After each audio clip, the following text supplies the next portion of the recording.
A'udzubillahi minasyaitonirrajim. Bismillahirrahmanirrahim. Alhamdulillahirabbil alamin wassalatu wassalamu ala sayyidina Muhammadin wa ala ahli baitit thayyibin at-thahirin wa ashabihil muntajabin mayamin. Asyhadu an la ilaha illallah wahdahu la syarikalah wa asyhadu anna Muhammadan abduhu wa rasuluh. Rabbi shrah li sadri wa yassir li amri wahlul 'uqdatam min lisani yafqahu qawli. Rabbi zidni ilma warzuqni fahma. Bismillahirrahmanirrahim. Sahabat-sahabat yang mulia, saya akan bacakan kitab tafsir filsafat ya.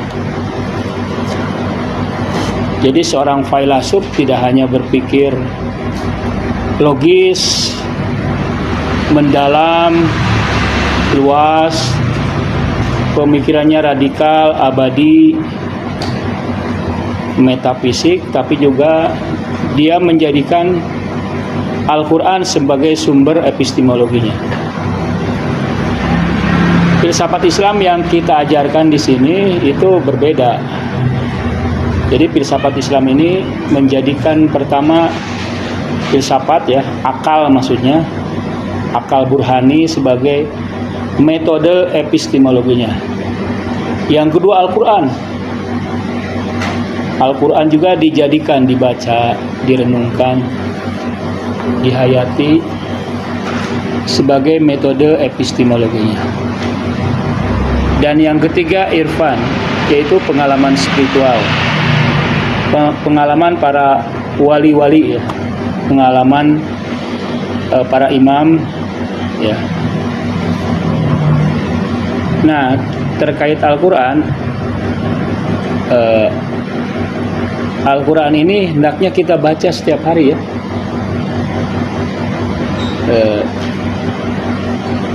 Dan kita harus merasa nyaman. Jadi jangan terlalu memaksakan.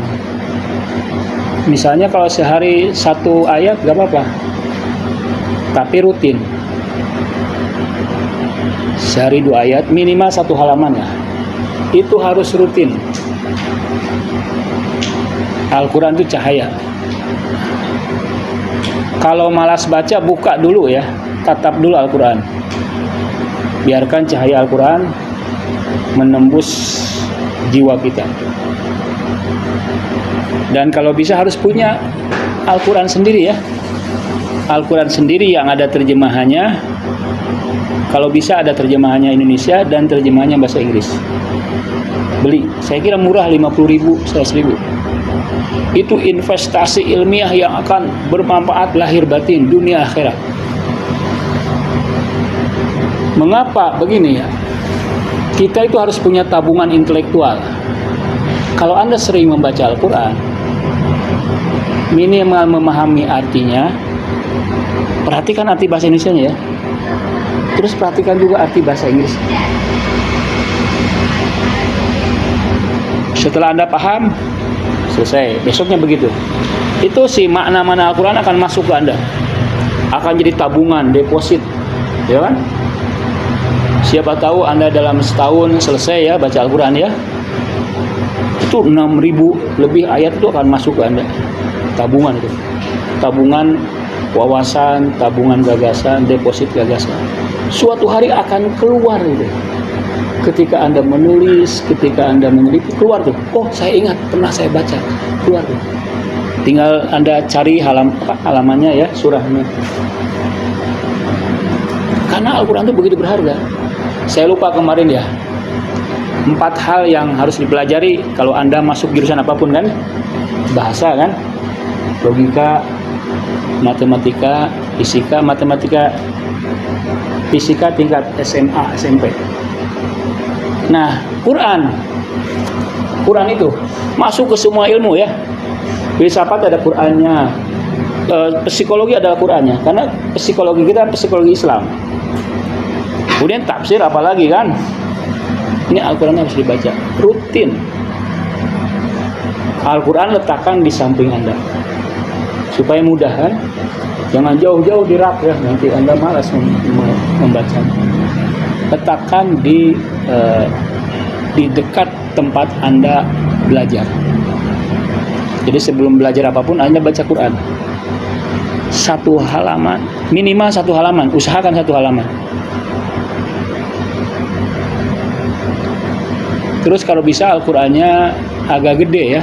Kalian kan mata kalian masih sehat sekarang ya. Tapi generasi Gen Z seperti kalian punya gaya hidup yang buruk. Nah, itu saya khawatir suatu hari kalian tidak bisa membaca huruf kecil. Ya. Gaya makannya buruk. Itu menurut penelitian. Terus gaya hidupnya misalnya sering terpapar ini kan. Setahun kali mata kalian akan lemah.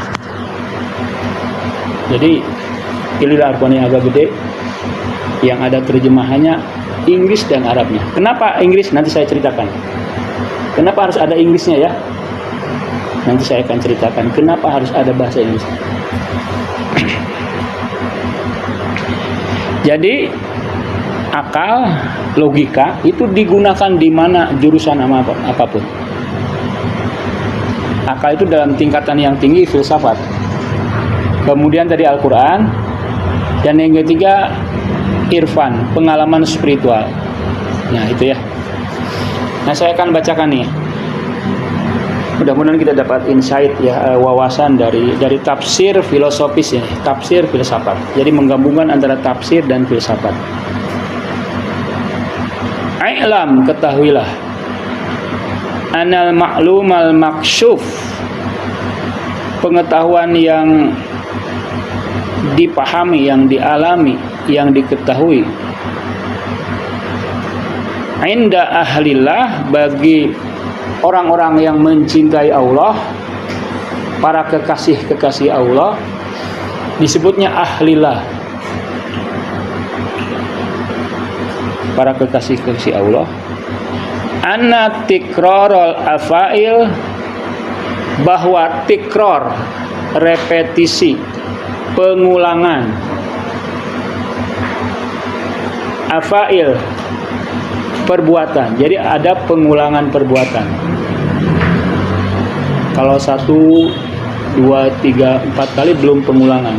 Tapi kalau terus menerus ya, ada pengulangan perbuatan. Wal amal, dan juga ada pengulangan amal. Amal diulang-ulang, amal diulang-ulang. Jadi habit. Ada amal-amal baik diulang-ulang, ada amal-amal buruk diulang-ulang. Apa yang terjadi kalau kita mengulang-ulang amal? Mengulang tuh merepetisi ya. Merepetisi ya, repetisi kan?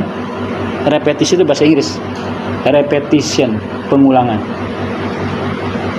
Apa yang terjadi kalau amal diulang-ulang, baik amal baik maupun amal buruk? Maka dia yujibu, akan menyebabkan hudusal akhlak wal malakat, akan menimbulkan akhlak yang kokoh dan malakah, kebiasaan, karakter. Jadi pengulangan perbuatan baik dan buruk itu ada konsekuensinya, ada akibatnya, yaitu karakter kita itu kokoh, kuat, mengakar, tidak bisa dirubah dalam sehari, sebulan, setahun. Itu akibat kita mengulang-ulang suatu perbuatan, suatu amal, baik itu amal baik maupun amal buruk. Wahia, dan ia mima sayadharu finas atil akhirati bisuratin tunasibuha. Dan nanti di akhirat ya, karakter itu akan muncul lagi. Karakter akibat pengulangan amal kan? Pengulangan amal menyebabkan munculnya karakter, munculnya kepribadian, munculnya akhlak baru yang kokoh, yang kuat, gak bisa diapa-apain, gak bisa dirubah. Diiming-imingi uang supaya berubah gak bisa. Nah, kamu jangan melakukan ini, ayah kasih 1 miliar, nggak bisa. Nah, kamu jangan ulangi ini, ibu akan usir kalian dari rumah, nggak bisa ya. Jadi di akhirat akan menjelma menjadi, kalau amal baik menjelma menjadi yang menyenangkan ya. Malaikat yang percaya ya. Pertama di alam barzah dulu, di alam kubur dulu, akan menjadi cahaya menemani kita sehingga kita senang ya, ditemani, ada teman baik, ada bestie ya. Ada teman baik yang ngajak ngobrol kita, nyaman, tenang. Tapi kalau amal buruk, dia akan menjadi sesuatu yang menakutkan, menyeramkan, sehingga kita ketakutan, menderita gitu. Menderita 24 jam ya. Nah, tadi kan bicara tentang tikror, pengulangan amal. Pengulangan amal ini ya, kalau di akhirat jelas akan muncul, akan mendatangi kita. Di dunia apa? Di dunia bagaimana? Di dunia itu masa depan kita. Ada peribahasa Inggris mengatakan, you are, kamu, what your daily routine. You are what your daily routine activities. Atau kamu adalah apa yang kamu lakukan setiap hari secara rutin. Jadi kita ini nanti masa depan kita ini itu tergantung kepada apa yang kita lakukan setiap hari secara rutin ya. Itu masa depan kita di dunia ya.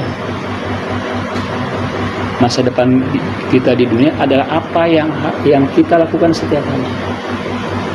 Kalau setiap hari belajar, sebagaimana saya tuliskan kan, jadwal kita ini jangka pendek 4 tahun atau 5 tahun ya. 4 tahun, 5 tahun itu buahnya banyak ya. Itu multifungsi, multiguna, buahnya banyak. Ya, kalau kita rutin tiap hari belajar ya, diskusi, membaca, menulis kan rutin, menghafal ya. Itu adalah kebiasaan-kebiasaan yang baik. Istirahat pun bagi orang yang bekerja keras seperti Anda, belajar tuh bekerja keras. Belajar tuh lebih berat dari ngayuh beca, lebih berat dari menjadi petani. Belajar itu karena kerja otak ya, lebih berat. Jadi kalau Anda belajar dari Senin sampai Jumat, Sabtu istirahat, Minggu istirahat pun dianggap bekerja, dia pahalanya pemulihan. Jadi Sabtu Minggu itu pemulihan. Kalau masa pemulihan jangan diganggu dengan hal lain. Rehat aja, duduk misalnya kan, jalan-jalan ya, baca, itu bagian dari pemulihan. Atau tidur. Tapi kalau kita di saat pemulihan scroll, itu menyerap energi kita, malah capek. Bolehlah scroll 1 jam di siang hari, boleh ya, atau 2 jam. Pagi hari jangan, pagi hari itu otak tuh masih segar ya. Pagi hari sabar ya, pagi hari barulah sudah Anda banyak baca, banyak belajar, baru ada menghibur diri ya, 1 jam 2 jam. Setelah itu tinggalkan lagi. Jadi usahakan istirahat total tuh agar kita bisa balik kerja lagi di hari Senin. Kalau kita tidak istirahat ya kita tambah capek kan. Istirahat tuh tidur. Istirahat yang saya anjurkan nih, yang benar-benar istirahat tuh tidur, jalan kaki, membaca itu menyegarkan ya. Membaca menyegarkan. Ngobrol, ya kan? Ngobrol itu menurut penelitian menambah kebahagiaan 10%. Jadi ada hiburan ngobrol dengan teman-teman dekat kita, ngobrol apapun, ngobrol, wah, itu menambah kebahagiaan. Kalau scroll, lihat HP, lihat TV, mengurangi kebahagiaan 10%. Jadi 0% lagi ya. Udah ngobrol, aduh alhamdulillah dapat 10% ya, bahagia. Scroll lagi, hilang lagi tuh kebahagiaan tuh ya. Boleh kata saya scroll tapi batasi ya. Terserah kalian waktunya kapan, tapi jangan lama-lama, 1 jam 2 jam. Kecuali hal-hal yang darurat kan, itu boleh kapan saja. Coba diatur di sini ya, mumpung kalian belum berjuang nih. Kalian ini belum apa ya? Belum masuk ke kawah candra di muka. Masih santai-santai kan, masih. Kalian kalau belum berlari itu, cobalah. Kalian komitmen, saya ada ketua ya, demi masa depan kalian di dunia dan di akhirat. Oke teman-teman, kita komitmen, misalnya HP kita batasi kan. Saya ambil di sini kan. Dan kalian akan lega loh. Jauh dari HP itu lega. Ya Allah, lega banget ya. Nggak ada yang menyibukkan pikiran kan. Nah, fokus baca tuh. Saya anjurkan berkali-kali, menurut saya pagi itu enak belajar ya, pagi ya enak belajar kan. Nah kalau siang udah nurun tuh, maka siang mulai bolehlah main HP ya, 1 jam aja. Nah sore malam, nah silakan ya. Jadi, nah kebiasaan itu kebiasaan baik ya. Nggak usah punya mimpi, kebiasaan baik saja. Ya. Karena ini, ya kan, dia akan yujibu hudutsal akhlaq wal malakat. Wahya mimma sayadhar fi nasatil akhirah, di akhirat akan muncul jadi konsekuensi kita. Siksaan kita kalau yang muncul adalah mengerikan, ya, akibat perbuatan-perbuatan yang buruk itu, menakutkan, itu siksaan. Udah sendirian ditemani yang tidak jelas lagi kan, siksaan tuh. Nah kalau di alam barzah, di alam kubur sudah ada siksaan seperti itu tanda-tanda di akhiratnya, ya kan? Kalau di alam barzahnya sesuatu yang menyenangkan, teman baik, terima kasih, maka di akhiratnya itu adalah surga.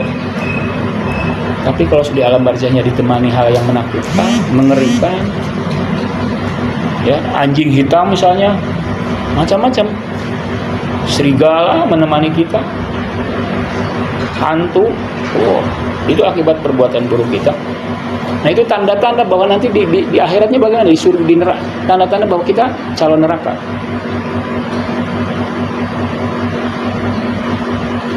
Nah, fama huwa sababu ilamil ashqiya fil uqba minal hayati wal aqrib. Apa yang menyebabkan menyakiti hati kita? Ada sesuatu yang menyakitkan. Ada sesuatu yang menyakitkan tuh, kalau digigit kita sakit ya. Yang menyakitkan bagi orang-orang yang celaka. Orang-orang celaka itu akan mengalami kesakitan. Fil uqba, di hari akhirat. Bismillahirrahmanirrahim.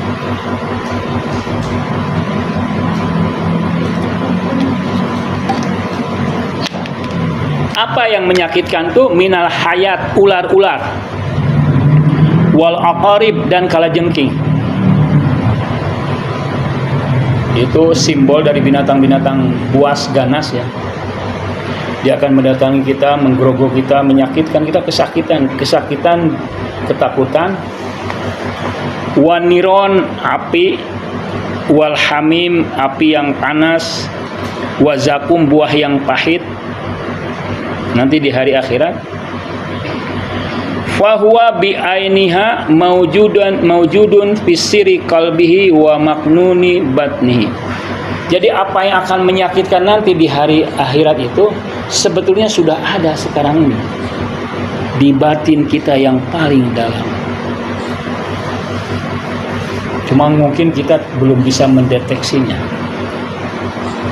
Ya. Kalau kita jujur sebetulnya ya, terima kasih. Dibagikan aja sebagian. Iya, bagian ini saya sudah sarapan tadi. Nah, bagikan aja teman-teman. Saya sudah sarapan dengan yang lebih baik dari ini. Saya silakan ya. Jadi kita bisa mendeteksi kita ini akan menjadi ahli neraka atau ahli surga dari sekarang kita bisa merasakan. Coba gali perasaan Anda yang paling dalam ya. Coba gali. Anda harus bisa mengetahui diri Anda. Jangan-jangan perasaan-perasaan negatif yang kita rasakan itu, misalnya apa? Bosan, malas, marah, dendam, ketus, dengki, itu kan kegelapan, iri, kecewa, protes, perasaan-perasaan jangan-jangan itu simbol nanti akan menjadi api neraka. Fahuwa bi'ainihi maujudun, identitasnya, hakikatnya dia sudah ada, tapi di rahasia kalbu yang paling dalam. Cuma kita belum bisa mengetahuinya gitu, karena kita sibuk. Kita tidak sempat menyepi. Kita tidak sempat tafakur. Gak ada waktu tafakur bagi kita. Sibuk dengan hal yang tidak jelas. Gak ada waktu untuk berzikir. Setelah sholat keluar, ya kan? Setelah sholat jangankan zikir, langsung loncat. Setelah doa langsung kabur. Nah itu padahal waktu yang penting untuk berpikir tentang siapa diri kita ini. Apa sebenarnya aku rasakan? Apakah aku ini bahagia atau menderita? Karena kita yang paling tahu tentang diri kita.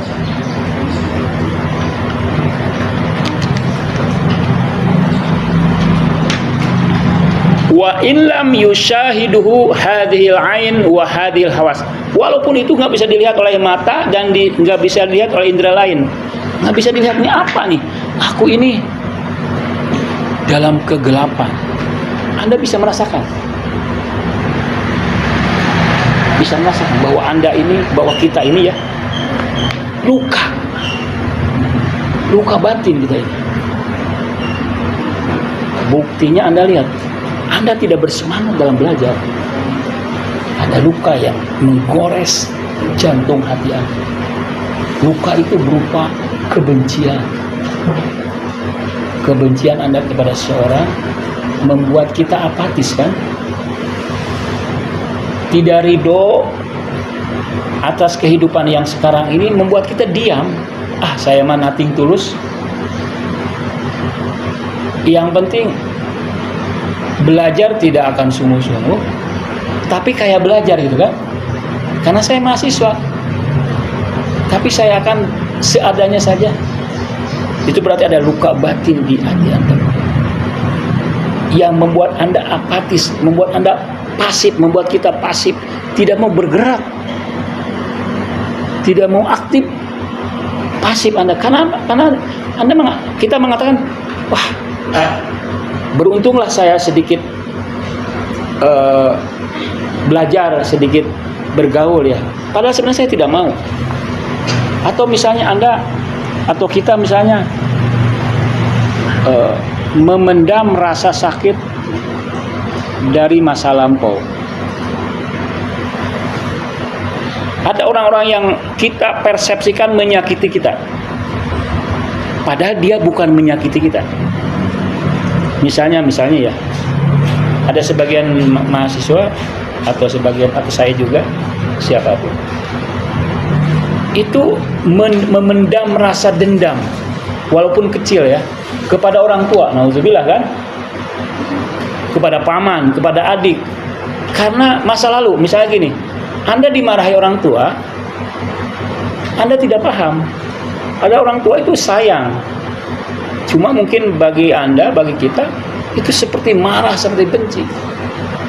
Dan Anda tidak berusaha memverifikasi, mencari alasan yang sebenarnya, terus aja Anda dendam, simpan di hati. Itu luka batin. Luka batin yang tidak jelas. Karena kita tidak tahu apa alasan orang tua kita marah, apa alasan ayah kita marah. Kita tidak mau tahu, lalu kita simpan.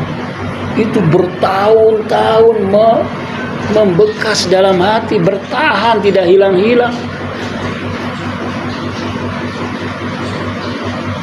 Atau kita misalnya kadang-kadang menyalahkan keluarga kita misalnya kan, kok tidak memberi saya, misalnya bersikap tidak adil sama saya, misalkan ya, membeda-bedakan antara kakak saya, adik saya misalnya ya. Sakit hati Anda, sakit hati kita kan, kok ayah saya, ibu saya membeda-bedakan. Pilih kasih, guru pilih kasih, teman pilih kasih, guru pilih kasih, paman pilih kasih. Semua itu kan persepsi kita, asumsi kita. Kalau Anda cek lagi, kalau Anda tahu sebenarnya, Anda, oh, bukan pilih kasih, oh, bukan mereka tidak sayang. Kebetulan orang tua Anda tidak menjelaskan, karena sibuk kan. Saya juga pernah kan menyakiti hati anak saya. Anak saya mungkin tidak paham bagaimana cara orang tua mendidik kan. Orang tua mendidik kan beda-beda. Nah, itu adalah luka batin yang harus segera kita bersihkan. Karena kalau itu tidak benar, itu akan menjadi api, akan menjadi ular, akan menjadi kalajengking, ya.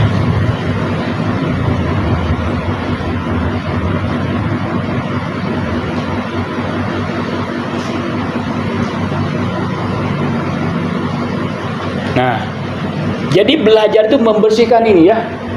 Karena belajar itu apa belajar itu? Belajar itu nur, al-ilmu nur. Belajar itu melihat Anda sejelas-jelasnya, memahami sejelas-jelasnya. Jadi belajar itu sampai Anda memahami sejelas-jelasnya, sampai titik hakikat. Itu belajar namanya. Anda yang harus memahaminya, bukan menurut orang lain. Menurut ini, enggak, Anda harus memahaminya sejelas-jelasnya, sebening-beningnya, sehingga Anda bisa melihat hakikat. Kalau Anda bisa melihat hakikat, Anda akan jadi pemaaf, memaafkan. Oh, sebetulnya begitu orang tua saya. Tidak ada niat orang tua pilih kasih kan? Enggak ada niat itu. Kita aja yang salah paham. Coba kalau Anda waktu SD diberi jajan semau Anda, minta 2.000 dikasih, minta 5.000 dikasih, minta 10.000. Apa yang terjadi?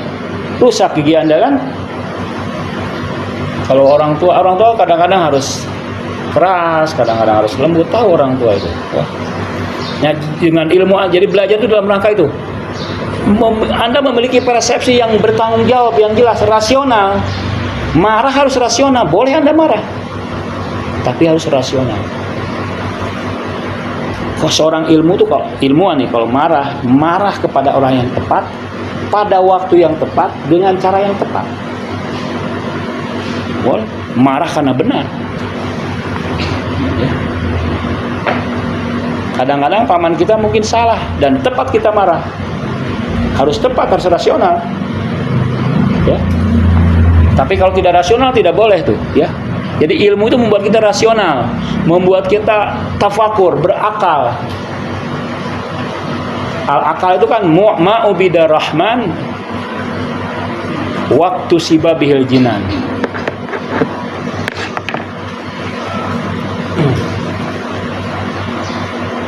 Ya. Al-aqlu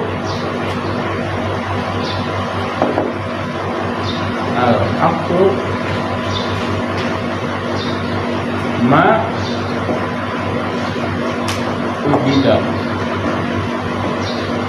bihi ar-rahman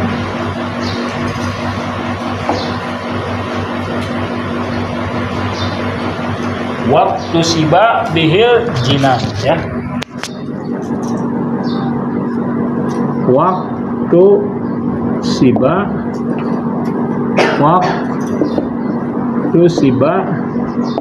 bihil jinan.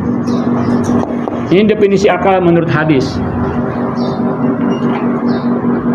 Akal itu apa-apa yang disembah dengan akal itu Ar-Rahman, Tuhan. Jadi dengan akal membuat kita menyembah Tuhan. Itu akal akan membuat kita menyembah Tuhan. Kan luar biasa, ya. Dengan akal itu kita akan menjadi ahli tauhid, akan menjadi orang muwahhid sejati dengan akal.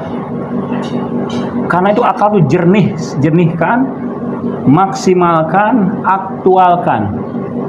Jangan tertimbun di bawah ilusi, di bawah akal-akalan, di bawah akal manipulatif.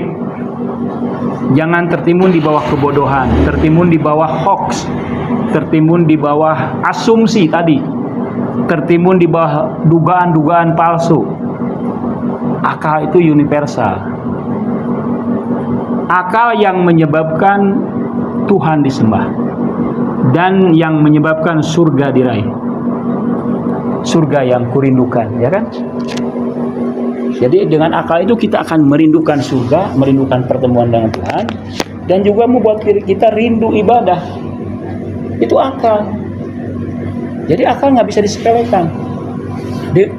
Dengan akal itu membuat kita menemukan Tuhan, bukan dengan Quran. Dengan akal kita menemukan Tuhan. Bahkan percaya kepada Quran pun dengan akal, kan? Apakah Anda percaya Quran dengan Quran? Itu kan tasalsul, tahu kan? Saya percaya dengan Quran karena Quran. Loh. Lalu Anda percaya dengan Quran bagaimana? Dengan Quran lagi. Tasalsul itu namanya, daur, ya. Harus dengan akal. Anda percaya dengan Quran. Mengapa Anda percaya kepada Quran dengan akal? Mengapa percaya kepada Tuhan dengan akal? Baru setelah percaya kepada Tuhan, lalu Anda percaya kepada perintah-perintahnya, kan? Perbuatan-perbuatan Tuhan, maka Anda akan percaya kepada Quran, kepada Nabi, kepada hadis, para imam, dan sebagainya, para aulia. Jadi akal dulu. Akal maksimalkan, ya. Akal jernihkan. Akal aktualkan. Bagaimana cara mengaktualkan akal menurut Anda? Saya ingin nanya, ya. Kira-kira mengaktualkan, memaksimalkan akal bagaimana menurut Aisyah Putri Purnama Alam? Bagaimana Aisyah? Ya, silakan, bagaimana akal? Memaksimalkan akal. Dengan menambah kapasitas ilmu kita bisa memaksimalkan akal. Iya, bagus. Fauziah bagaimana? Harus berbeda? Fauziah mana? Silakan.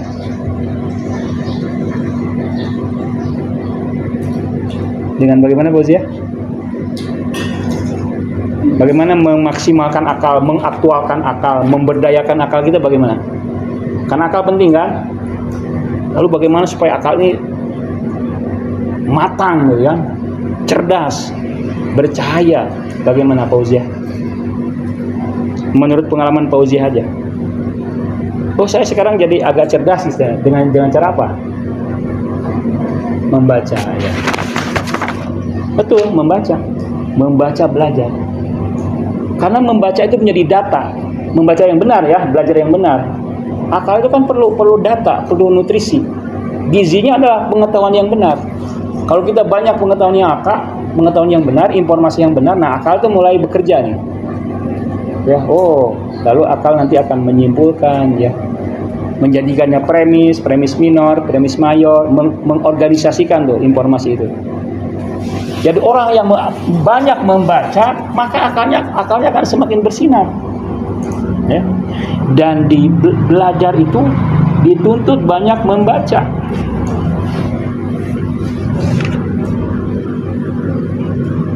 Feni, mana Feni? Feni nggak hadir? Feni, sudah membaca buku apa aja Feni?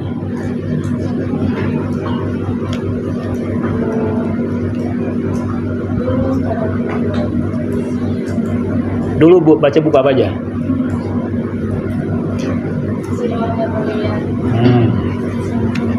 Sampai tamat? Nah, tamat kan ya? Bagus lah.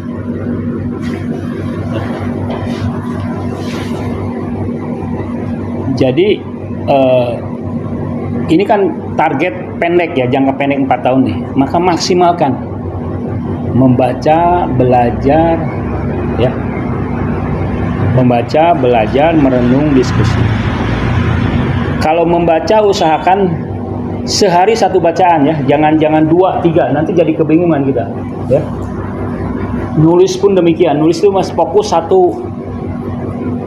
Anda kan harus tulislah tulisan yang ilmiah, belajar menulis ilmiah. Bisa jadi tulisan itu adalah hasil analisa Anda terhadap ilmu-ilmu yang Anda pelajari kan, harus ditulis ya. Karena menulis itu belajar. Semakin rapi kalau Anda belajar sambil menulis. Tulislah 1, jangan banyak-banyak dulu, 1 per minggu atau per bulan. Baru setelah itu tulisan yang lain. Kalau Anda punya tulisan banyak, tulisan tentang ini misalnya, tulisan tentang ini, ya, pasti banyak tulisan Anda kan. Usahakan 1 dulu, 1 sebulan, keep, simpan dulu, lalu tulisan kedua, atau 1 per minggu. Jangan 2 boleh lah, jangan banyak-banyak ya. Belajar pun usahakan misalnya begini. Belajar tuh setiap hari kan, pasti Anda tahu yang paling penting kan. Ada hal-hal yang harus Anda pelajari, yang paling sulit, yang paling worthy, yang paling penting menurut Anda ya. Itu 1 dulu aja ya, pelajari. Anda analisa yang mendalam, Anda tanyakan dosen, Anda tulis pertanyaan-pertanyaan ya. Seminggu baru lagi tulisan lain. Nah, ini saya tulis programnya ya. 12 week year ya. Jadi ini tidak bicara lagi 1 tahun. Jadi 1 tahun itu dijadikan 12 minggu. 1 tahun kan biasanya 12 bulan ya. Dia dijadikan dipres jadi 1 minggu. Bagus sekali ini ya. Bagaimana tuh ya, memilih hal-hal yang penting saja ya. Seni bekerja cerdas, menyelesaikan target 12 bulan dalam 12 minggu. Jadi Anda nanti setahun misalnya kan 12 bulan, Anda targetnya di 12 minggu aja. Anda kejar itu pemahaman itu. Jangan tunda. Kalau Anda belum paham, kejar itu. Cepatlah paham. Jangan ditunda-tunda. Wah, masih lama setahun. Jangan. Secepat mungkin ya. Kita hidup sekali kan. Tidak 2 kali kita itu. Terus juga waktu itu singkat. Bukti ya. Anda pikir di sini 45 tahun. Nih, saya sebenarnya Anda bukan 45 tahun. 2 tahun setengah. Dipotong tidur hampir sepertiganya kan. 45 tahun, 4 tahun diambil sepertiga jadi berapa? 3 tahun. Katakanlah 3 tahun ya. Terus kan diambil kegiatan lain kan, cuci misalnya kan, mandi, makan, jalan, itu dipotong lagi itu. Jangan-jangan waktu kita hanya 2 tahun. Nah, itu waktu itu singkat. dan waktu itu singkat sekali. Karena itu manfaatkan. Ya, al-waktu kasyait in lam taqtauha qata'aka. Waktu itu seperti pedang, kalau kita tidak bisa memotongnya, menggunakannya, dia akan memotong kamu. Gunakanlah waktu ya. Gunakanlah waktu sebaik-baik mungkin.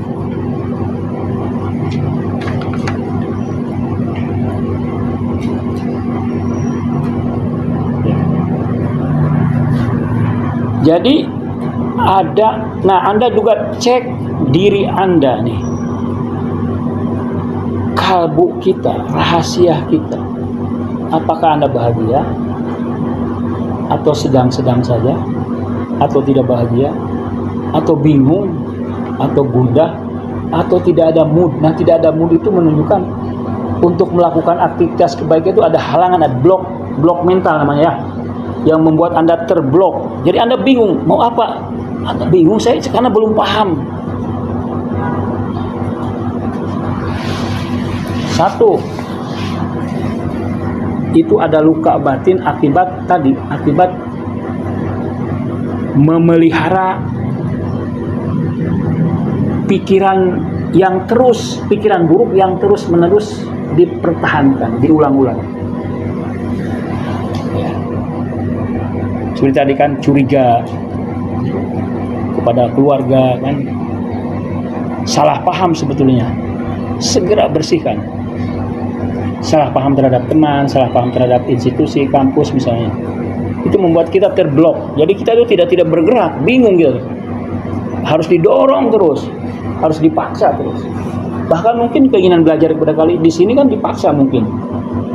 Pada dasarnya sebagian orang nggak mau belajar, ingin rebahan aja ya, ingin jaga toko di rumah, ingin main-main aja. Sebagian mungkin demikian, dan sebagian besar bersemangat. Tapi ada yang dikorbankan. Orang tua Anda kan kehilangan Anda ya, orang tua Anda berkorban untuk Anda. Orang tua Anda pasti membutuhkan Anda untuk memasak ya, mengelola dapur, membersihkan rumah. Pengorbanan orang tua kita ya. Maka karena itu manfaatkan yang 4 tahun 5 tahun ini dengan sungguh-sungguh. Balas budi kepada keluarga Anda, balas budi kepada orang-orang yang Anda cintai.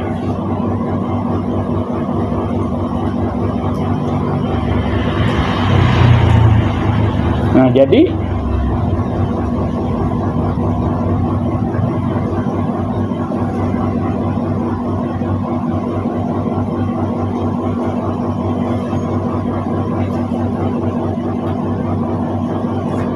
belajar itu dalam rangka membersihkan persepsi kita, kita akan bisa meraih cahaya ya, cahaya nur tadi. Belajar itu sampai nur kan ya. Kalau hanya menghimpun gagasan, menghimpun informasi, itu bukan belajar yang sesungguhnya. Kita harus sampai pada akhirnya kita tidak lagi menjadi egois ya. Kita kehilangan ego. Yang hadir adalah asma ilahi. Jadi ya man huwallahul ladzi la ilaha illa huwa rahmanur rahim. Terus Malikul Qudusus Salamul Mu'minul Muhaimin Azizur Rahman. Terus Mutaqaddim Khaliqul Bari'ul Musawwirul Qatarul Wahhabur Razaqul Fatahul Alim Al-Qabidul Basitul Khafidul Mu'idul Izul Mudilus Sami'ul Basitul Hakamul Adati Al-Halimul Alim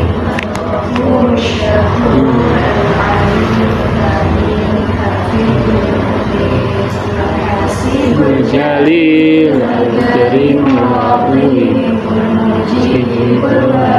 Wasi'ul Wasi'ul Wadudus Mazidul Hidi Syahidul Hakul Muqir Al-Qawiyul Matin Amin Silmuddin Mu'isul Silmunit Al-Hayyul Qayyum Al-Majidul Majidul Wahidul Ahadul Samad Qadirul Qadirul Zikirul Awalul Akhirul Akhirul Batinul Mahirul Muta'alim Mutawahul Mutaqimul Afurul Malikul Mulkil Jalali wal Ikram المقصر الجامع الغني المانع ضار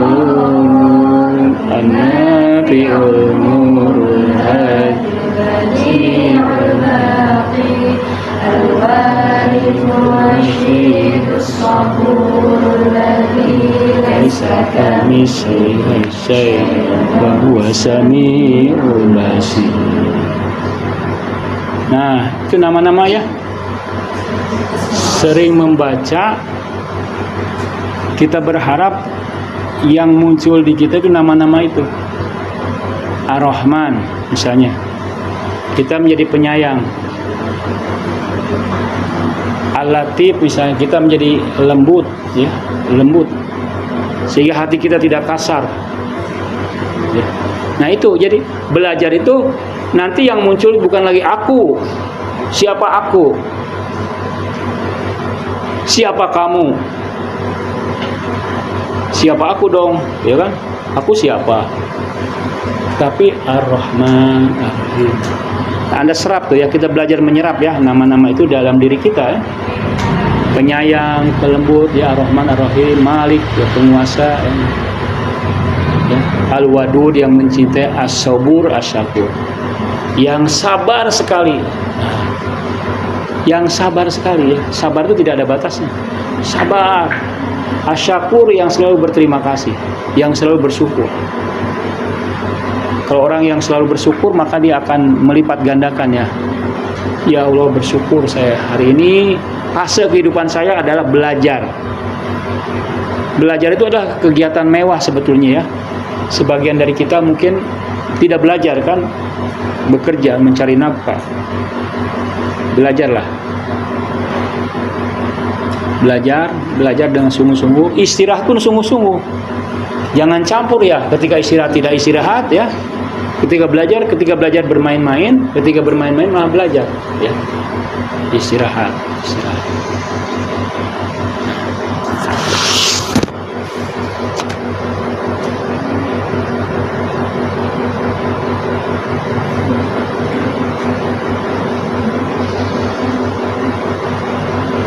Jadi belajar itu agar kita apa? Agar kita mendekati Tuhan sebetulnya. Dalam filsafat, belajar itu adalah perjalanan pertama. Ada 4 perjalanan ya. Safarul awal, perjalanan pertama, first journey, yaitu dari makhluk kepada Khaliq. Dari makhluk kepada Al-Haq, ini belajar.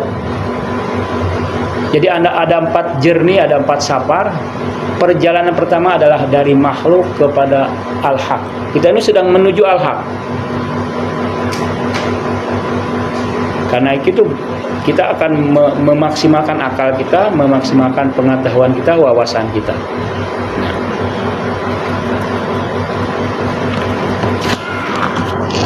Karena belajar adalah hal yang berat, saya menekankan kan.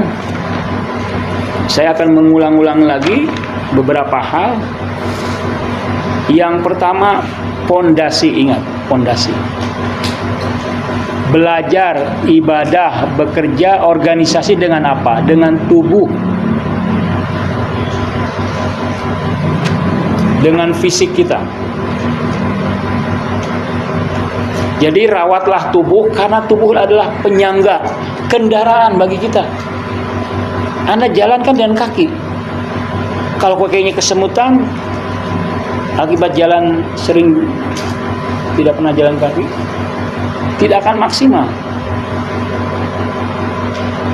Tubuh rawat. Bukan hanya dari sisi estetik saja, bukan hanya dari sisi keindahannya, kekuatan, kebugaran. Ya.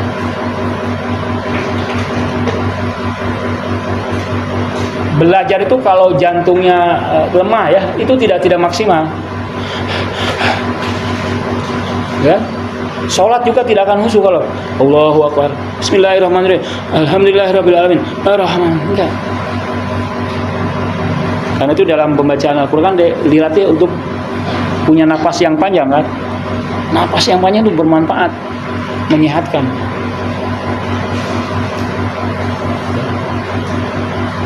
Bekerja tidak maksimal, belajar tidak maksimal kalau tubuh kita itu lemah.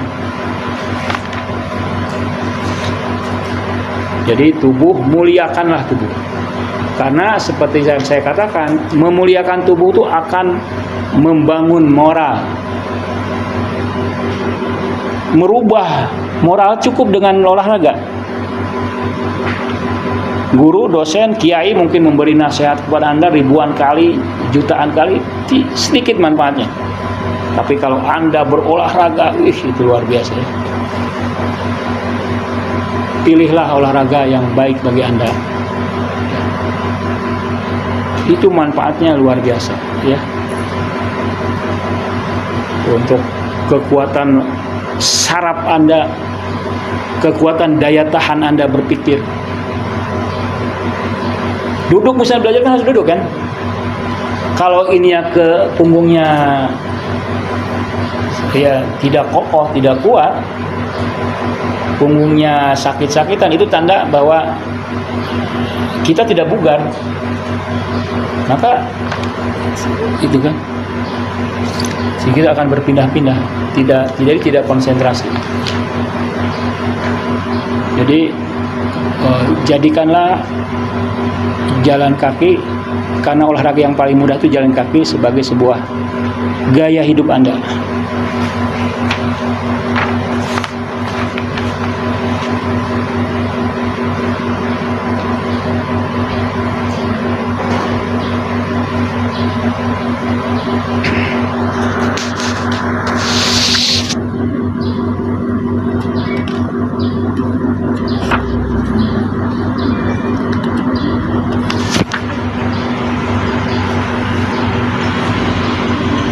Nah, saya akan menyebutkan beberapa hal yang menyebabkan seseorang tidak mau belajar. Padahal belajar itu kewajiban. Fardu ain sekaligus fardu kifayah. Yang memerintahkannya Tuhan, yang memerintahkannya Nabi. Ya. Yang pertama adalah dalam tafsir filsafat ini disebutkan dawaib tabi'iyah wa syahwatiha, yang membuat seseorang tidak bisa bertahan 4 tahun 5 tahun belajar. Belajar sebetulnya bukan 4-5 tahun ya, sepanjang hari, sepanjang hidup kan. Tapi secara para ilmuwan kemudian merancang kurikulum ya, agar belajar itu terpilih, terprogram di bawah bimbingan ya. 5 tahun, 2 tahun, 2 tahun, 5 tahun, 4 tahun S1, 2 tahun S2, 2 tahun S3. Dalam Islam belajar mencari ilmu, bukan mencari gelar, bukan mencari popularitas, bukan mencari karir. Belajar. Itu adalah bonus ya. Kalau Anda belajar fokus, maka pasti tercapai itu kan. Karena hakikat belajar adalah rasa penasaran. Kalau Anda belajar mencari karir, wah saya ingin nulis artikel yang terbagus, itu sudah lain fokusnya kan. Ingin mencari karir, popularitas, itu bisa membunuh rasa penasaran Anda. Curiosity untuk memahami hakikat. Hakikat ini bisa saya jual. Ada orientasi lain, ada tujuan lain. Kalaupun Anda mau publish, itu nggak apa-apa, tapi jangan kehilangan intinya ya, hakikatnya belajar. belajar mencari ilmu sehingga Anda menulis karya terbaik, maka itu akan disukai orang. Bukan ingin disukai orang karena itu belajar, terbalik kan? Ingin dipuji orang karena itu belajar, bukan. Ingin dapat jodoh karena itu belajar. Di Mandar tuh di Makassar, seorang mahasiswi kalau dia bergelar S1 nilainya naik tuh 150 juta. Mahasiswi saya cerita, jadi kalau misalnya Anda di desa ada yang mau melamar Anda dan Anda S1, maka lamarannya itu harus ditambah dengan 150 juta. Lamar misalnya dengan 5 juta ya, dengan Al-Quran, dengan sajadah, ditambah lagi 150 juta. Kenapa? Karena dia mahasiswa S1. Itu penghargaan terhadap ilmu menurut saya, bukan menjual ya. Penghargaan terhadap ilmu, di mana seseorang mahasiswa kalau sudah belajar jadi nilai tingginya, nilai bernilai Anda. Karena apa? Karena ilmu. Nah, apa yang membuat seseorang mundur dari belajar? Apa yang membuat seorang tidak bertahan dari belajar? Apa? Menurut tafsir filsafat, pertama,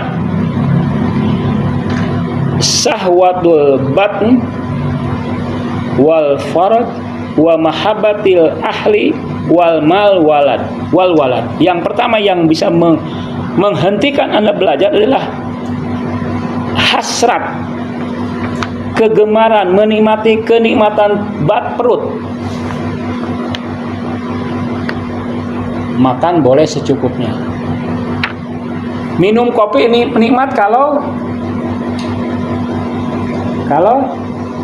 satu gelas kan. Coba 1 galon kopi, nikmat gak? Enggak nikmat. Wah, saya suka kopi, dikasih aja 1 galon. Malah gak nikmat kan? Karena kenikmatan itu secukupnya. Nikmat mie ayam 1 mangkok, bukan 1 baskom. Anda suka mie ayam, ini saya 1 baskom. Enggak nikmat. Apalagi tenggorokan Anda pendek kan ya? Ya, enggak nikmat dikasih 1 baskom. Pelangi itu indahnya kalau sebentar aja ya, tidak sepanjang hari. Kalau sepanjang hari bosan gitu kan. Nah, secukupnya, bukan semaunya. Jadi kalau secukupnya bukan syahwat, tapi kalau semaunya. Kopi 1 gelas, ingin 2 gelas. Mie ayam 1 mangkok, ingin juga nanti siangnya 1 mangkok itu dulu sudah syahwat ya. Sudah hasrat liar tuh. Nah, itu bisa menghentikan. Jadi kesenangan-kesenangan yang berlebihan itu bisa menghentikan kita belajar. Karena belajar itu tidak cocok. Akal itu kan ke atas ya. Kalau kenikmatan kalian itu ke bawah, ketarik lagi. Jadi si akal tuh ditarik lagi. Nih, jangan ke atas-atas, terlalu abstrak. Belajar itu terlalu abstrak. Tarik lagi ya ke hal yang rendah, yang nikmat nih. Kenikmatan perut ya. Kenikmatan faraj, kenikmatan apa? Cinta ahlu, cinta keluarga. Cinta keluarga itu akhi. Anda pun sudah punya keluarga kan? Ibu bapak kan? Anda cinta keluarga kan? Pastilah. Saya juga cinta anak saya. Ada kisah yang menggambarkan bagaimana kecintaan itu tidak bisa hilang, tidak bisa diputuskan dengan kematian. Itu bahaya cinta ya, cinta buta. Nggak bisa diputuskan dengan kematian. Dia sudah mati, tapi tidak sadar dia mati. Anda tahu di dalam sebagian madhab itu ada talqin ya. Talqin itu kan. Jadi si mayat itu sudah mau dikuburkan lagi kan, ditalqin lagi ya. Wahai mayat, kalau ada malaikat nanya begini-begini, kamu jawab begini-begini kan. Itu walaupun sunnah itu ada filosofisnya. Filosofisnya apa? Bisa jadi si mayat itu tidak sadar dia sudah mati. Jadi konon katanya ada seorang ayah itu lagi sore hari berkumpul sama keluarganya. Habis kerja dia berkumpul, kan senang ya. Anda juga berkumpul sama ayah pasti senang kan. Berkumpul lebaran ya kan. Besoknya tahun baru, besoknya lebaran pasti senang kan. Datang keluarga, datang uwa, datang paman, datang adik, semua kumpul di tempat Anda. mau menyambut hari raya besok, semua senang, semua bahagia. Tiba-tiba meninggal. Jadi si ayah ini, yang mau ayah ibu ya, wah senang berkumpul, bercanda-canda ya. Ngobrol itu membahagiakan. Yang membahagiakan bukan makan minum aja, ngobrol aja. Kalau Anda lapar, ngobrol, lupa makanan. Ngobrol dengan orang-orang yang kita senangi, yang kita cintai, ya, dengan orang-orang baik, itu membahagiakan. Nih sang ayah ini ngobrol dengan anaknya yang dia cintai, istrinya dengan yang cintai, keluarganya yang dia cintai, dia hormati, dia senang ngobrol. Tiba-tiba meninggal, dia tidak merasa meninggal, dia merasa masih hidup. Ya hidupnya di alam barzah, di alam kubur kan. Jadi harus diingatkan, kamu sudah mati, kamu sudah meninggal. Itu dia. Jadi kecintaan kepada hal yang rendah ini, kita boleh suka sebelah ya, tapi jangan mencintai. Anda makan favorit apa? Favorit Anda? Kalau Makassar itu apa namanya? Kalau Padang rendang ya, Makassar apa? Nah apa? Coto ya, coto Makassar kan? Kalau yang lain mana? Apa namanya? Sate Padang apa? Macam-macam lah ya. Boleh kita suka tapi jangan mencintai. Nah itu, kalau itu akan menghentikan kita belajar. Jadi kesukaan, pada intinya kesukaan kepada hal yang rendah, bukan hal-hal yang universal. Akal itu kan universal, abstrak. Belajar itu berpikir. Ketika kita berhenti berpikir, itu karena kita menyukai yang tadi-tadi itu. Itu akan menghentikan kita berpikir. Berpikir menjadi capek, padahal berpikir itu kebahagiaan. Membaca itu kebahagiaan. Anda kalau sudah aktual akal Anda akan gila membaca, gila belajar, bukan jadi gila ya. Itu kata-kata gila menunjukkan terhormat di sini ya. Gila belajar, gila membaca, gila menulis. Tidak bisa dihentikan. Gila beraktivitas, gila berorganisasi. Karena sudah passionnya tuh. Nah itu bisa dihentikan kalau kita menyukai hal yang rendah. Kesenangan perut, kesenangan fisik, kesenangan tidur boleh istirahat. Tapi kalau suka tidur terus-menerus, itu bisa menghentikan belajar. Malas bangun, malas belajar, malas membaca ya. Nah, yang membuat hentikan belajar itu adalah konten-konten recehan. Maksudnya konten recehan, Anda tertawa dengan hal-hal yang receh. Sebetulnya itu sangat sederhana sekali, tapi kita tertawa terbahak-bahak. Itu humor-humor itu sangat receh, sangat rendah sekali, tapi kita tertawa terbahak-bahak. Boleh sesekali, boleh kan? 1 jam sehari boleh lah. Tapi kalau terus menerus, pagi iya, sore ya, itu bahaya. Nah itu membuat Anda berhenti belajar.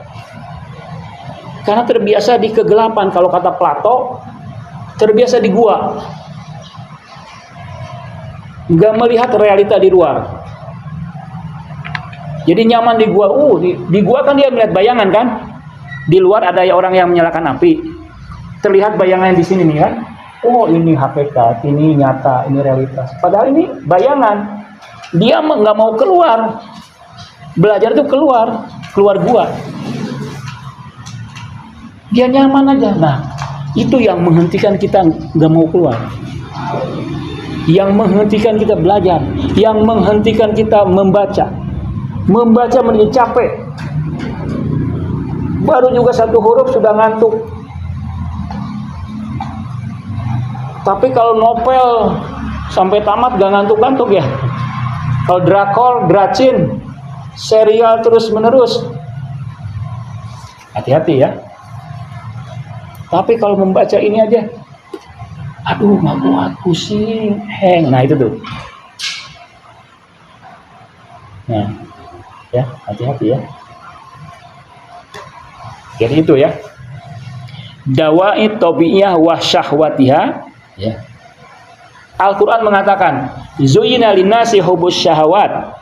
Manusia dihiasi dengan kecintaan kepada hal-hal yang disenangi. Dihiasi. Yang suka menghiasi itu siapa? Setan. Manusia itu dihiasi. Kecintaan kepada hal-hal yang menyenangkan. Ingat, menyenangkan. Menyenangkan indera lahiriah, bukan menyenangkan akal ya. Jadi hal-hal yang kita sukai dengan indera lahiriah, dengan indera mata, dengan indera telinga, dengan indera hidung, dengan indera kulit, hati-hati. Karena itu bisa menghentikan belajar Anda. Sesekali sih gak apa-apa, terus menerus. Ingat, tikror, repetisi. Zuyyina linnasi hubbus syahawat minan nisa, ya. Jadi manusia itu dihiasi dengan kecintaan kepada pasangan, laki-laki kepada perempuan, perempuan kepada laki-laki. Wajar. Laki-laki suka wanita, wanita suka laki-laki. Itu jadi itu hiasan itu. Kemudian banin, anak-anak. Bagi saya seorang ayah, anak-anak itu nomor satu. Dulu saya cinta ibunya kan, sekarang cinta anaknya. Cinta kita sudah lewat, tinggal sayang, kasih sayang. Banin tuh, anak itu permata kan. Kemudian apa? Wal qanatiril muqantarati minadz-dzahabi wal fiddah. Hiasan perak, emas. Wah. Perempuan pasti suka kan hiasan perak, emas, anting kan. Apa? Ini kalung ya. Wal khail musawamah, kuda, kalau sekarang mobil. Wal an'am, binatang ternak. Wal hats, ya, kebun-kebun. Kita suka berkebun kan? Berkebun itu membahagiakan. Suka itu. Zalika mata'ul hayati dunya. Itulah kehidupan yang rendah. Yang rendah itu bisa menarik kita dari yang tinggi. Jadi belajar itu tentang hal-hal yang tinggi. Karena yang kita pelajari tentang Tuhan, tentang alam, tentang kreativitas Tuhan, ya, tentang ilmu, itu hal-hal yang tinggi, yang suci. Ditarik lagi, nah itu bisa menghentikan. Menjadi mengerikan belajar itu, membosankan, membuat kepala jadi botak. Iya, belajar itu pertama kepala memutih, rambut memutih, kemudian lama-kelamaan menjadi botak. Makanya profesor sebuah botak-botak ya, karena dia banyak belajar. Karena kepala kan, kepalanya berpikir panas sehingga memutih atau botak. Yang kedua yang akan bisa menghentikan belajar masih lama ya? 40 menit lagi. Yang kedua, an-nafsul hayawaniyah, ya. Wahya alad minaladzat syahwatiyah. Dia lebih lezat dari kenikmatan-kenikmatan syahwat yang tadi kita bicarakan. Lebih nikmat dari kenikmatan-kenikmatan yang tadi kita diskusikan. Dari kenikmatan rendah yang tadi kita diskusikan. Dari kesenangan rendah yang kita diskusikan. Harta, dunia, anak, kenikmatan, perut, makanan, tontonan, dan sebagainya. Ada yang lebih nikmat. Itu yang bisa menghentikan kita belajar. Apa? Wahya lazatul jah wal ulu fi alamil ardi wariyasa ala sairil akron, yaitu kelezatan jah itu jabatan, dan menjadi terhormat tinggi di dunia, wariyasah, dan menjadi pemimpin, ya, memiliki jabatan.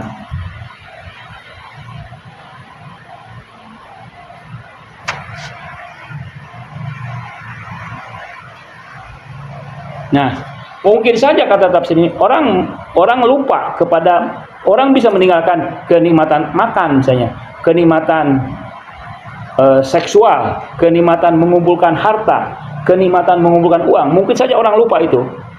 Tapi dia tidak mungkin meninggalkan kenikmatan, kebanggaan, popularitas. Itu demen banget populer. Makanya orang suka apa? Selfie kan? Selfie itu dari sini. Ya. Narsisisme kan? Sering posting itu bagian dari itu. Orang tidak mungkin meninggalkan kenikmatan dikenal, kenikmatan populer, kenikmatan dikenang. Nah, wahia akhiru darajati dunia, dia adalah paling puncak kenikmatan. Al-Quran mengatakan tilka darul akhirah, itulah kehidupan akhirat, naj'aluha yang kami jadikan lilladzina untuk orang-orang la yuriduna uluwan fil ard, yang tidak menginginkan ketinggian di atas manusia di muka bumi. Dia ingin lebih populer dari manusia, ingin lebih terkenal dari manusia, ingin lebih hebat dari orang lain, ingin lebih dikenang, dihormati, membanggakan, menakjubkan, lebih dari orang lain. Jadi kalau tetangganya punya mobil satu, dia langsung beli mobil 2. Tetangganya beli motor 1, dia beli motor 2. Tetangganya rumahnya direnovasi, dia yang renovasi. Ya, ingin lebih aja dari orang lain.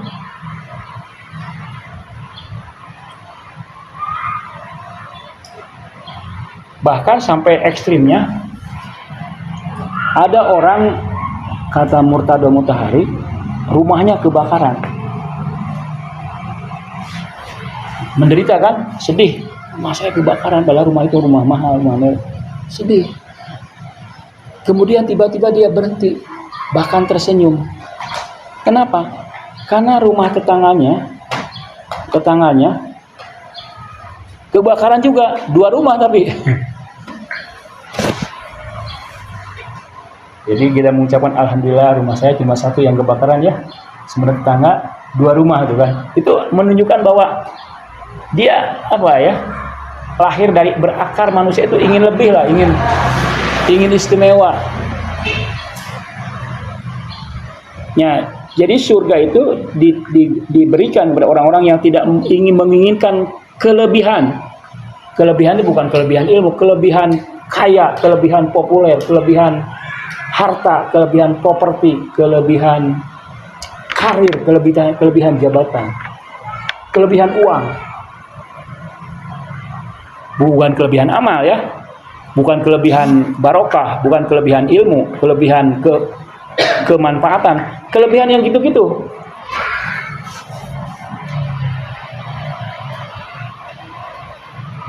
Wala fasadan wal akibatu lil muttaqin. Yang ketiga ada berapa ya? Ada 3. Wa amas salisa, adapun yang ketiga, apa yang bisa menghentikan? Padahal dari awalnya dari kampungnya semangatnya besar kan? Wah, saya ingin belajar. Mimpi saya menjadi seorang alim. Mimpi saya seorang alim, pengusaha, menjadi leader, pemimpin, menjadi punya relasi yang banyak. Mimpi Anda dari kampung itu sebelum berangkat menjadi passion Anda, menjadi cita-cita besar Anda. Tapi diuji, dihentak oleh Jakarta,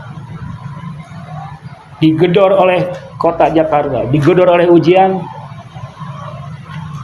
baru juga 1 semester, 1 tahun, 2 tahun dah. Itu saya saksikan di asrama itu ya. Saya kan sering ke Asrama Putra, saya tidur di Asrama Putra. Jadi saya membersamai mereka dari awal masuk sampai ke akhir. Ada 2 orang, 3 orang begitu. Awalnya semangat, awalnya dia tiap malam diskusi, tiap malam belajar, membaca kitab, meminta kepada saya agar ngajar bahasa kitab. Ya, dia segala bisa, baca Arab, bahasa Arab bisa, baca kitab bisa, suaranya indah lagi. Suara bacaan Al-Qurannya indah. Suara nyanyi juga indah.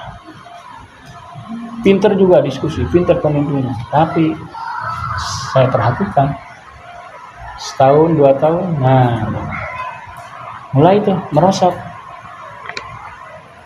Dia menyukai hal-hal yang menurut saya negatif saat itu. Saya ingatkan, kamu jangan bergaul dengan orang-orang ini. Jadi organisasi itu ada sebagian orang berorganisasi itu menikmati karena dia bosan di asrama kan keluar. Nah itu ya. Kemudian bergabung tuh. Kalau sudah keluar organisasi kita tidak tahu 3 hari di puncak. Kan organisasi kadang-kadang 3 hari. Disediakan bus, makanan mewah, dibayar lagi. Nah itu kan dawai yang pertama, itu godaan-godaan yang pertama. Alih-alih ingin menaklukkan Jakarta, dia ditaklukkan ya. Baru juga 1 tahun gak ditaklukkan ya.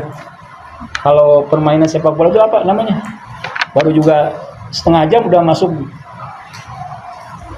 gawang Anda sudah kegolan. Kalau di luar negeri, pelajar-pelajar Jepang ya, pelajar-pelajar Korea itu pada awalnya dia tidak terlalu banyak kelihatan ya, santai aja, dia banyak diam. Tapi di menjelang akhir nih, nah itu yang hebat ya. Di tahun pertama, tahun kedua dia tidak kelihatan, tidak nampak. Tapi kemudian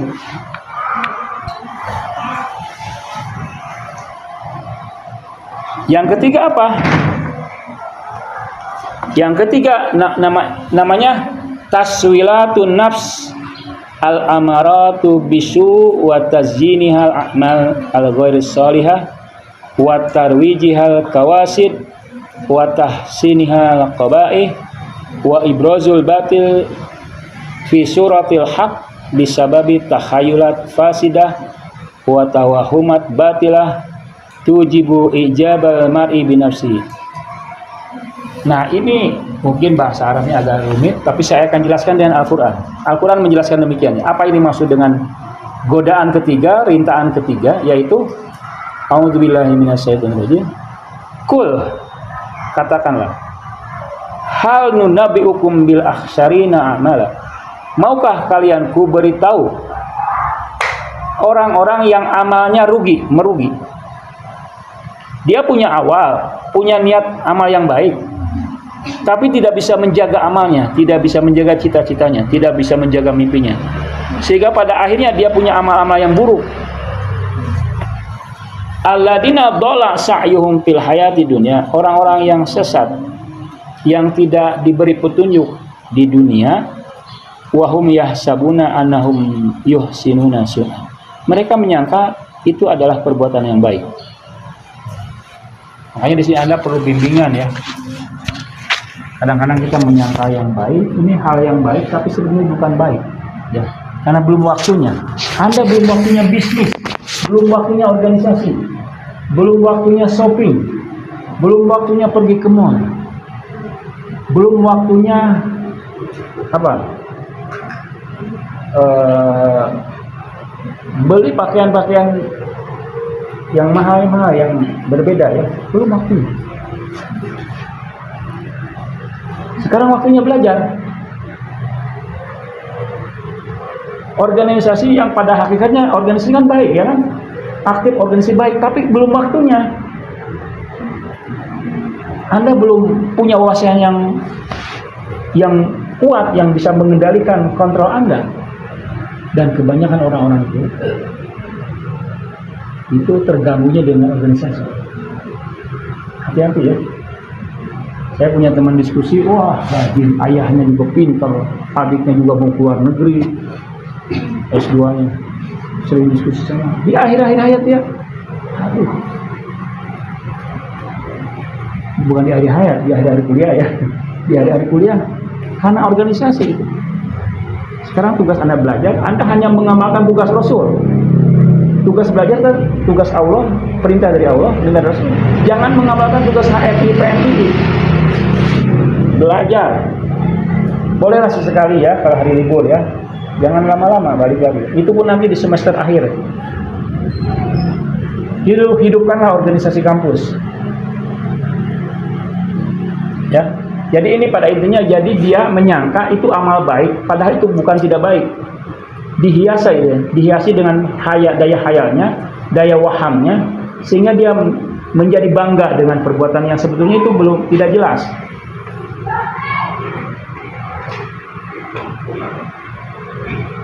Ya, itulah yang akan bisa menghentikan. Jadi banyak rintangannya untuk belajar ini, karena belajar ini adalah jihad fisabilillah. Musuh yang paling utama setan. Setan tidak ingin kalian menjadi alim, menjadi ilmuwan. Karena kalau menjadi ilmuwan, kalian paling takut kepada Allah. Innama yakhsyallaha min ibadihil ulama. Tidak ingin setan itu kalian takut kepada Allah. Maka setan berusaha merancang program bagaimana menghentikan niat kalian, menghentikan semangat kalian dengan berbagai cara, dengan berbagai strategi yang canggih. Ya. Jadi saya ingatkan lagi, bangun pondasi ya. Pondasi itu misalnya begini, kalau harian, kegiatan harian, jalan kaki tiap hari setengah jam, 1 jam. Tidak usah tiap hari, 3 hari seminggu. Investasikan. Jadi setelah sholat subuh Anda baca Quran 1 halaman, minum air putih, terus jalan kaki 1 jam, setengah jam. Di hari libur Sabtu Minggu puasa, kecuali Anda mulai kuat Senin Kamis ya. Tapi karena Senin ada belajar, Kamis ada belajar, mungkin Anda belum kuat, Sabtu Minggu aja. Sabtu Minggu pun ada hadisnya ya. Puasa sunnah itu boleh Senin Kamis, boleh Sabtu Minggu. Bahkan boleh tiap hari aja kan. Niatnya taqarruban ilallah kan. Boleh, asal jangan di bulan-bulan haram ya. Ramadan, Lebaran misalnya. Ramadan, hari tasyrik. Jadi niat Anda taqarruban, mendekati Allah. Niat Anda agar bersih dalam mencari ilmu, membersihkan pikiran Anda. Itu jalan kaki tiap hari, seminggu 3 kali. Puasa pelan-pelan dulu di hari libur.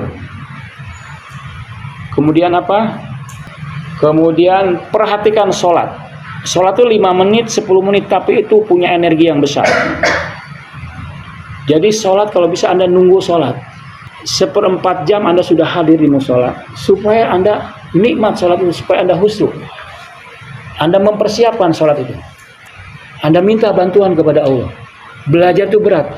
Allah sendiri menyuruh, wasta'inu bisabri wassalat. Mintalah tolong dengan sabar dan sholat. Fa innaha lakabiratun ila al-khashiin. Berat kecuali bagi orang-orang yang khusyuk, yang fokus. Untuk fokus itu sholat. Allah sendiri menyuruh kita minta bantuan dengan sholat. Sabar apa? Dalam tafsir sabar itu puasa. Jadi sabar itu berpuasa. Minta tolong bantu. Jadi kita tuh harus punya apa? Tameng ya. Belajar, nanti kan kalian target jangka pendek belajar. Kalau jangka pendeknya berkah, itu jangka menengah, jangka panjang kan akan semakin kuat lagi, semakin berenergi lagi. Karena belajar itu multifungsi. Bukan hanya mencerdaskan kognitif, mencerdaskan Anda, tapi juga mencerdaskan emosi Anda, mencerdaskan kecerdasan spiritualitas Anda. Kecerdasan emosi, kecerdasan spiritual itu bermanfaat untuk apapun. Mau bisnis, mau olahraga, mau jadi wanita karir, jadi pejabat, jadi presiden, tokoh politik, dagang, perlu kecerdasan emosi, perlu kecerdasan spiritual. Di belajar itu dilatih cerdas spiritual, cerdas emosi ya. Jadi gitu ya. Jalan kaki, saling mengingatkan, puasa Sabtu Minggu, Ustaz tadi apa lagi? Sholat dengan khusyuk 5 menit. Setelah sholat, gunakan tuh waktu zikir tuh dengan sungguh-sungguh ya. Zikir tuh, karena zikir dengan tafakur tuh hampir dekat. Tazakur dengan tafakur tuh hampir dekat. Tazakur tuh sebenarnya tafakur. Anda bisa gak tazakur dengan tafakur tuh 10 menit, 15 menit bertahan ya. supaya memperkuat saraf-saraf otak Anda. Nah, setelah itu belajar ya. Belajar dengan satu kali lagi karena ini terakhir ya. Saya bagikan resep agar belajar mudah tapi dapat banyak. Tolong Anda tuliskan karena ini yang saya alami. Anda tidak perlu belajar banyak untuk materi itu ya. Belajar itu besok belajar apa? 1 jam sebelum belajar Anda siapkan. Anda baca-baca dulu apa yang Anda pelajari, sehingga pertanyaannya berbobot kan. Kalau sudah membaca kan, guru akan menghargai. Anda bisa mengkritik karena Anda sudah membaca. Jadi besok itu pelajaran apa, misalnya tafsir, kalau Anda baca dulu materinya itu 1 jam sebelum pelajaran dimulai. Ada 4 pelajaran, Anda baca-baca dulu, skimming aja ya, tidak usah mendalam. Tapi Anda tahu apa yang akan diajarkan besok. Kemudian setelah itu 1 jam setelah selesai review. Anda apa lagi? Mereview, membaca lagi, merumuskan lagi, cukup itu. 1 jam sebelum belajar baca-baca apa yang akan dipelajari, dan 1 jam setelah belajar mengulangi lagi bacaan. 1 jam aja. Itu memori Anda kuat bertahan-tahan. Sehingga ketika ada UTS, ketika ada UAS, Anda tidak perlu kesibukan membaca karena sudah ada di sini. Tidak perlu kesibukan mencari-cari referensi, mencari buku Anda, membaca, menghafal, nggak perlu lagi. 1 jam sebelum pelajaran dan 1 jam setelah pelajaran. Itu aja udah. Sisanya Anda tinggal baca-baca, tinggal apalah kegiatan lain. Itu mengefektifkan ya. Demikian, mudah-mudahan bisa bermanfaat.